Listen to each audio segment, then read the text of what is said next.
ஹெல்த்தியான பனானா ஷேக் எப்படி பண்ணுறதுன்னு பார்த்துடலாமா? ஃபஸ்ட்டு பாலை காய்ச்சி எடுத்துக்கலாம். அதுக்கு நான் தண்ணி வச்சுருக்கேன் கொதிக்கிறதுக்கு. அது கூடவே இன்றைக்கி மில்க் பவுடர் தான் எடுத்திருக்கேன். இதில் தான் பால் மேக் பண்ண போகிறேன்.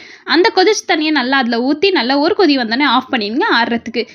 பனானாவை சின்ன சின்ன பீசஸில் கட் பண்ணி வச்சுருக்கேன். ஃபிக், அத்திப்பழம், கேஷ்யூ ரெண்டுத்தையுமே ஊற போட்டுருந்தா அத்திப்பழம் உடம்புக்கு ரொம்ப நல்லது. உங்களுக்கு தேவையான அளவுக்கு sugar and condensed milk might எடுத்து வச்சுருக்கேன். இப்போ கிரைண்டர் ஜாரில் எல்லாத்தையும் கிரைண்ட் பண்ணி எடுத்துக்கலாம். போட்டு பனானா போட்டு தேவையான அளவுக்கு சுகர் எடுத்துக்கோங்க. ஊற வச்சிருந்த ஃபிக் அண்ட் கேஷ்யூவை போட்டுக்கோங்க.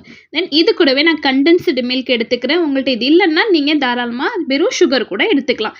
தண்ணி ஊற்றாமல் நல்லா ஃபஸ்ட்டு கிரைண்ட் பண்ணி எடுத்துக்கோங்க. இந்த மாதிரி ஏன்னா சில இதை பால் ஊற்றி நம்ம டேரெக்டாக நீங்கள் அரைச்சிட்டிங்கன்னா கீழே 1-2 அரைப்படாமல் இருந்துடும். இந்த மாதிரி நல்லா பேஸ்ட்டாக கிரைண்ட் பண்ணதுக்கப்புறம் இதில் நம்ம காய்ச்சி வச்சிருக்க பால் நல்லா ஆறுனதுக்கப்புறம் உங்களுக்கு எவ்வளோ தேவையோ அந்த அளவுக்கு நீங்கள் பால் எடுத்துக்கோங்க. இப்போ நான் இதில் ஐஸ் கியூப் போட்டு நல்லா கிரைண்ட் பண்ணி எடுத்துக்கிறேன். ஹெல்த்தி பனானா ஷேக் ரெடி ஆயிடுச்சு. Have it.